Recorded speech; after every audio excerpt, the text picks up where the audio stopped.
ही लढाई फक्त माझी नसून आपल्या सगळ्यांची आहे। आपल्या सगळ्यांचा भाजप शत्रू आहे। गेल्या 10 वर्षात भाजपने फक्त विश्वासघातच केलाय, अशी टीका आमदार प्रणिती शिंदे यांनी केली आहे। मोहोळ तालुक्यातील गावभेट दौऱ्यादरम्यान बुधवारी प्रणिती शिंदे गोठेवाडी येथे बोलत होत्या। यावेळी पुढे बोलताना आमदार प्रणिती शिंदे म्हणाल्या, मी राजकारणात सत्तेसाठी आली नाही किंवा टक्केवारीसाठी आली नाही। मला ईडीची भीती वाटत नाही, कारण माझ्याकडे कारखाना नाही किंवा सोसायटी नाही। दरम्यान ही माझी एकटीची लढाई नाही, तर आपल्या सगळ्यांची लढाई आहे। सामान्य लोक पंतप्रधान नरेंद्र मोदी यांच्या 15 लाखांची वाट पाहत आहेत। भाजपने लोकांकडून मतदान घेऊन त्यांचा वापर करून घेतला, त्यांनी काहीही करून दाखवले नाही, अशी टीका यावेळी शिंदे यांनी केली आहे। दरम्यान या भाजपच्या दोन्ही खासदारांनी सोलापूर लोकसभा मतदारसंघात कोणतेही काम केले नाही। सुरुवातीला एका खासदाराने काम केले नाही म्हणून दुसरा उमेदवार दिला, त्यांनीही काम केले नाही म्हणून आता तिसरा उपरा उमेदवार आणला असल्याची टीका प्रणिती शिंदे यांनी केली आहे। 10 वर्षात पंतप्रधान नरेंद्र मोदी यांनी दिलेले कोणतेही आश्वासन पाळले नाही। मोठ्या प्रमाणात महागाई वाढली आहे। 300 रुपयांचा सिलेंडर 1200 रुपयांना झालाय, तर शेतकऱ्यांच्या खतावर देखील जीएसटी लावली आहे। एका बाजूला 6000 रुपये देतात आणि दुसऱ्या बाजूने जीएसटी लावून पैसे काढून घेतात, अशी टीका शिंदे यांनी केली आहे। यावेळी मोहोळ तालुका काँग्रेस अध्यक्ष सुलेमान तांबोळी, मंगळवेढा काँग्रेस तालुका अध्यक्ष प्रशांत साळे, राजेश पवार, अप्पा हांडे, किशोर पवार, सीमा पाटील, विक्रम देशमुख, बालाजी लोहकरे यांच्यासह काँग्रेसचे पदाधिकारी कार्यकर्ते मोठ्या संख्येने उपस्थित होते।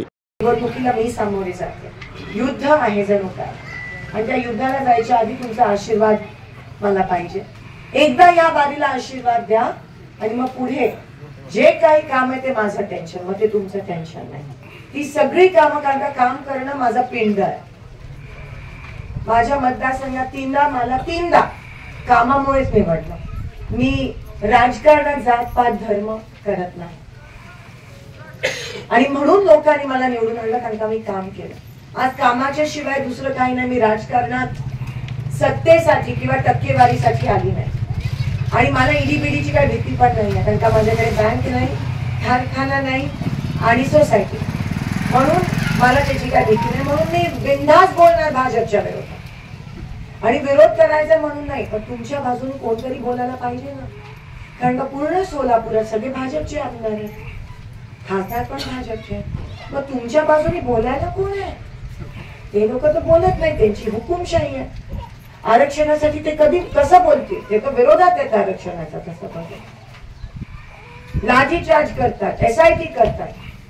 परवा पाटील साहेब म्हणाले, जरांगे पाटील साहेब, की ज्यांना पाडायचंय त्यांना पाडा, म्हणजे तुम्ही समजू शकता ते कोणाला बोलले। त्याच्यानी आपल्याला आरक्षणाचं गाजर दाखवलं, प्रत्येक आरक्षणाबद्दल गाजर दाखवलं, त्याच्याबद्दल पण कोणी आवाज उचलत नाही येथे बीजेपीचे लोक।